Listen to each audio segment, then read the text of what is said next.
Hello everyone, welcome to this session of Textbook Super Coaching. Myself Preeti, your Paper One faculty. I hope everyone is fine.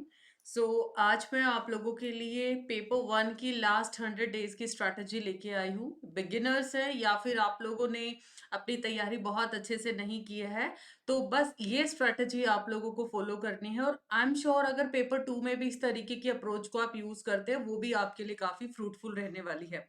तो video में and तक जरूर बने रहिएगा। आप सभी को पता है कि 6 जून से आप लोगों का 24 साइकिल शुरू हो जाएगा। तो अप्रोक्सीमेट अगर डेज की मैं बात करूं, हमारे पास 100 डेज रिमेनिंग बैठते हैं। अगर आज 26 ऑफ फैब है, तो 4-5 जून तक मैंने इसको कैलकुलेट किया है। राउंड अबाउट हमारे 100 डेज बचते हैं। मतलब ये मान के चलो 3 मंथ और 10 डेज एक्स्ट्रा अगर हम लोग एंड डेट को इंक्लूड कर लेते हैं या एक्सक्लूड कर देते हैं, तो 100 दिन की स्ट्रैटेजी क्या होगी वो सारा कुछ हम इस वीडियो में डिस्कस करने वाले हैं। यहाँ पर मैं एक छोटा सा इंफॉर्मेशन, ठीक है, बिफोर स्टार्टिंग द वीडियो एक छोटी सी चीज मैं बताना चाहती हूँ।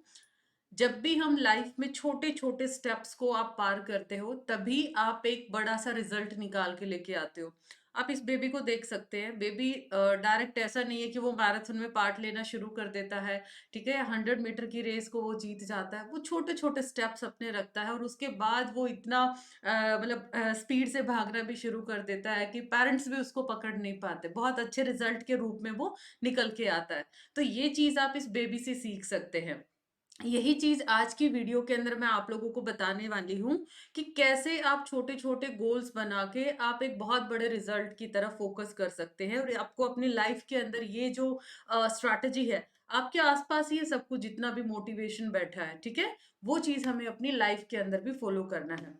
और बाकी सभी अपडेट्स के लिए do join this Telegram group. आपको important PDF discussion free paid को जो भी क्लासेस है उसके साथ कोई भी डाउट है, फील फ्री टू कनेक्ट। और आज या कल से हम यहाँ पे क्विज भी शुरू करने वाले हैं। अभी क्विज का टाइम फिक्स नहीं है, बट आप ग्रुप में एक्सप्लोर करेंगे तो कोशिश करते हैं कि डेली के 10 क्वेश्चंस हम टेलीग्राम पे भी डिस्कस कर पाए। तो ये टेलीग्राम भी आप लोग जरूर ज्वाइन कर लीजिए। Let's start with the video. Failure is not the opposite of success, it's a part of success. ये सभी को ध्यान में रखना है कि हम ये सोचते हैं कि सक्सेस का ऑपोजिट नहीं हम बोल सकते। जब आप फेलियर को फेस करते हो, बल्कि बहुत अच्छे तरीके से आप दोबारा से क्या करते हैं, मूव ऑन करते हैं, और उसका अलग ही सक्सेस का मजा मिलता है। सबसे पहले किसी भी एग्जाम को क्रैक करने के लिए जब तक आप सिलेबस को एग्जाम में नहीं करेंगे, लाइक चाहे पेपर वन है पेपर टू है, आपने लिस्ट ऑफ टॉपिक्स बना लिया कि कौन से टॉपिक के साथ आप ज्यादा स्ट्रगल रखते हैं और कौन से टॉपिक के साथ आप ज्यादा फैमिलियर हैं।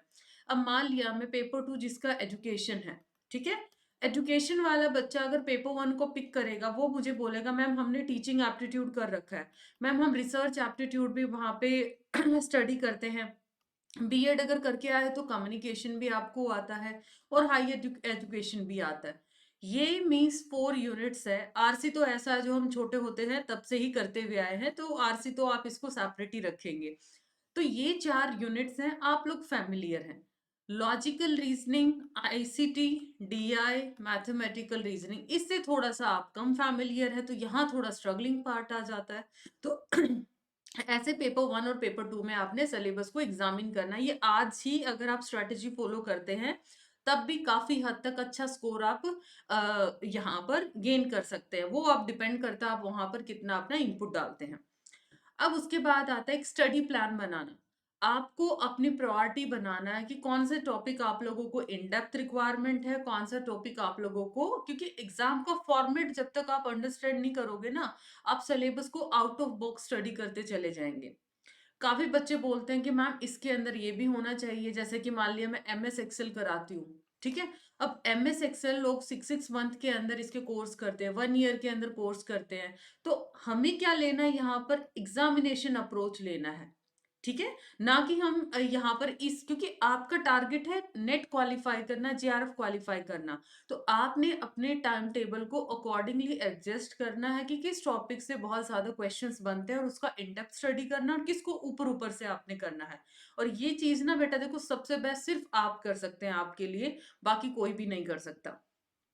देन आता टाइम मैनेजमेंट। अब टाइम मैनेजमेंट दो तरीके के स्टूडेंट्स है, एक ऐसे हैं जो वर्किंग है या मदर्स हैं या किसी भी वजह से फैमिली में किसी भी इशू के अंदर वो स्टक है।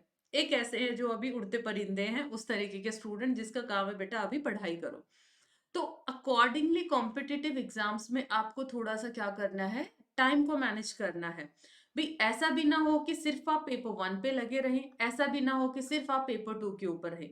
दोनों को बैलेंस करना, और दोनों को बैलेंस करने का तरीका दोनों का सिलेबस एलिमिनेशन और दोनों का यूनिट बाइफर्केशन।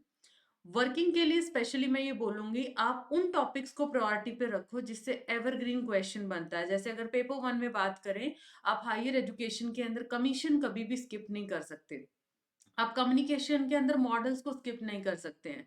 आप आईसीटी के अंदर types of memory number system को स्किप नहीं कर सकते। तो उन टॉपिक्स को इतना फिंगर टिप्स पे कर लो कि जैसे क्वेश्चन आए तो वो तो फटफट आप लोगों ने बनाना ही बनाना है। एंड आई एम श्योर जो वर्किंग है उनके लिए प्रॉब्लम आता है कि आपको लंबा टाइम नहीं मिलेगा। लंबा इन द सेंस ऐसा नहीं कि 3 आवर आप कॉन्टिन्यूअस बैठेंगे। तो बेटा अगर आप लोग यहाँ पर शॉर्ट गोल्स बनाते हैं, जैसे आपने सोचा कि पेपर वन का मैम नंबर सिस्टम आज मुझे कवर करना है, और पेपर टू का जो भी आपका हमेशा क्वेश्चंस बनते हैं उस यूनिट, एक एक यूनिट पिक कर लो आप। ठीक है, दोनों साइड से एक एक यूनिट। हाँ, पिक कैसे करना है कि एक का थोड़ा इजी यूनिट उठाओ, एक का थोड़ा सा आप डिफिकल्ट यूनिट उठाओ जिसके साथ आपने स्ट्रगल किया है। तो ऐसे आप पिक करो। भाई इस छोटे से गोल में आपको नंबर सिस्टम करना है, नेक्स्ट में इसके पीवाईक्यू लगा लेने हैं, नेक्स्ट स्लॉट के अंदर पेपर टू का टॉपिक और उसके पीवाईक्यू लगा लेने हैं। ऐसा मत करिएगा पीवाईक्यू बिल्कुल आप लास्ट के लिए बचा के रखोगे, क्योंकि फिर उसके बाद आपको प्रॉब्लम आएगी, अरे ये तो बहुत अलग तरीके से पीवाईक्यू पूछा गया है। क्योंकि पीवाईक्यू से आप एग्जामिनर के माइंड को डिकोड करते हैं और उस चीज को थ्योरी में कैसे कीवर्ड्स उठाने, फिर वो आप लोग बहुत अच्छे से कवर कर पाएंगे। अच्छा, एक छोटी सी इंफॉर्मेशन आप सभी के लिए कि हमारे फाउंडेशन बैच हैं 1.0 2.0 आपके ऑलरेडी लॉन्च हो चुके हैं। तो अगर आप भी स्ट्रक्चर्ड कोर्स ज्वाइन करना चाहते हैं तो एंड ऑफ फरवरी सेल आपका आ चुका है। इसमें आपको कंप्लीट फाउंडेशन कोर्स मिलेगा, एंड उसी के साथ साथ आपकी क्लासेस लाइव हैं। पेपर वन की भी लाइव क्लासेस है, पेपर टू की भी काफी सब्जेक्ट्स की लाइव क्लासेस हैं। And for discount you can apply Preeti H faculty code. ये जो सब्सक्रिप्शन आपकी टिल एग्जाम रहेगा, एंड इसके अंदर आपको PYQ, PDF, study material, everything will be shared, और क्रैश कोर्स भी इसके बाद हम लोग शुरू करेंगे जिसमें पीवाईक्यू फोकस रहते हैं, वो चीज भी आपको एक्सेस मिलेगा। ठीक है, and for more detail you can connect on this number, या फिर मेरे साथ टेलीग्राम पे कनेक्ट कर सकते हैं। हाँ जी, now come to the next point. A little progress each day add up to big result. जैसे कि मैंने एक बच्चे के एग्जाम्पल से दिया था कि वो छोटे छोटे स्टेप्स को चलना शुरू करता है और फिर एक बहुत बड़ा मतलब रेस ही लगाना शुरू कर देता है वो, है ना। तो यहाँ पर भी understand your areas of strength and weakness. Focus level कैसे बनेगा, ठीक है, और किस तरीके से इम्प्रूव करना है, वो हम तभी कर पाएंगे जब हमें ये पता है कि हमारा वीक एरिया कौन सा है। अब वीक एरिया को बहुत सारे स्टूडेंट ईगो पे ले जाते हैं कि हम अभी भी क्यों नहीं आता है। भाई ऐसे एग्जाम्स में ईगो पे नहीं लेके जाना है। वीक एरिया पे अगर डबल ट्रिपल मेहनत लगता है तो उस पे एफर्ट लगाओ, है ना। हर किसी के साथ है ये, अगर मैं किसी कॉम्पिटिटिव एग्जाम की तैयारी करूंगी तो शायद मेरे साथ भी ऐसा ही होगा, कुछ मुझे बहुत अच्छे से आता, कुछ मुझे नहीं आता होगा। ऐसा बनेगा हर किसी के साथ। तो यहाँ पर आपको ये ध्यान रखना है कि कौन से सेक्शन में आपको बहुत ज्यादा ध्यान केंद्रित करना है और कौन से में आप लोगों को एक शॉर्ट अमाउंट ऑफ टाइम या बहुत जल्दी जल्दी कर सकते हैं। गोल्स रखने हैं आप लोगों को, और उन गोल पे स्ट्रिक्टली आपको काम करना है। ऐसा नहीं है कि 2 दिन के लिए गोल फॉलो किया, जैसे हम करते हैं ना, 2 दिन के लिए डाइटिंग कर लेते हैं और तीसरे दिन आ जाते हैं अपने पिज्जा बर्गर के ऊपर, है ना। डाइटिंग खत्म, वेट लॉस जो जर्नी है वो ओवर। तो ये चीज आप लोगों को नहीं करनी है। अगर आपने वीक का गोल सेट कर लिया है, अब जैसे वर्किंग है, वर्किंग अपना वीकली या मंथली जैसे भी आपको ठीक लगता है कि मुझे चाहे लेट नाइट, चाहे मुझे कैसे भी करके क्या करना है, अपना इतना सिलेबस है पेपर वन का, इतना सिलेबस टू का, सॉरी पेपर टू का करना ही करना है। तो ये चीज आप लोगों को यहाँ पे ध्यान रखना है। ओके, देन आता है रिवीजन। ठीक है, कभी भी किसी भी एग्जाम में रिव्यू करना हर टॉपिक को सबसे बड़ी चीज होती है, किसी भी एप्लीकेंट के लिए, किसी भी इंसान के लिए।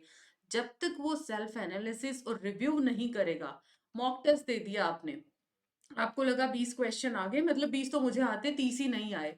बेटा आप 20 क्वेश्चन के एक बार ऑप्शंस को भी देखो, क्या पता उसमें कोई ऐसा नया टर्म आ जाए जिसकी वजह से आप बहुत अच्छा उसका कॉन्सेप्ट सीखे और आगे किसी क्वेश्चन में वो मदद करे। 30 क्वेश्चंस को आपने एनालाइज करना है, 30 क्वेश्चन प्लस उसके चारों ऑप्शंस को भी आपने कहाँ मिस्टेक किया, क्यों गलतियां हुई और क्या वो कॉन्सेप्ट आपको आता था नहीं आता था, वो सेल्फ एनालिसिस आप लोगों को अटेम्प्ट करना है, वो चीज आप लोगों ने जरूर अप्लाई करना है। एंड लास्ट में तो आपको मॉक टेस्ट लगाने हैं। मॉक टेस्ट आपको एक एग्जाम लाइक माहौल प्रोवाइड कर देता है। And last but not the least, mental wellness बहुत इंपॉर्टेंट है, क्योंकि जब भी आप किसी भी एग्जाम के लिए प्रिपेयर करते हैं आपको फिजिकली और मेंटली फिट होना बहुत जरूरी है। ऐसा नहीं है कि एग्जाम के स्ट्रेस की वजह से आप अपना डाइट को इम्बैलेंस कर देते हैं या प्रॉपर स्लीप नहीं लेते हैं। बहुत सारे स्टूडेंट्स ओवर थिंक करते हैं चीजों के लिए, तो अपना जो एंग्जाइटी है, ठीक है, उसको हावी नहीं आने देना है। तो अगर आप लोग कंटिन्यूटी में स्टडी का आपने टाइम टेबल बनाया तो छोटे छोटे आपने ब्रेक्स जरूर लेने हैं, क्योंकि काफी बार आपने नोट किया होगा 2-3 आवर हम स्टडी करते हैं, ठीक है, मान लिया 2-3 आवर स्टडी करते हैं, उसके बाद क्या होता है, बुक आपके आगे रखी है बट आपके दिमाग में कुछ नहीं जाएगा। मतलब बहुत सारे स्टूडेंट्स के साथ ऐसा होता होगा, ठीक है, कि टू बी फ्रैंक मैं 2-3 आवर से ज्यादा कॉन्टिन्यूअस फिर आगे स्टडी नहीं कर सकती। तो उसके बाद ये होता है छोटा सा मुझे ब्रेक चाहिए और उसके बाद हम स्टडी करते हैं, क्योंकि सामने आपकी बुक है बट टेक्निकली आपके दिमाग में वो चीजें फिर एंटर करना बंद कर जाती हैं।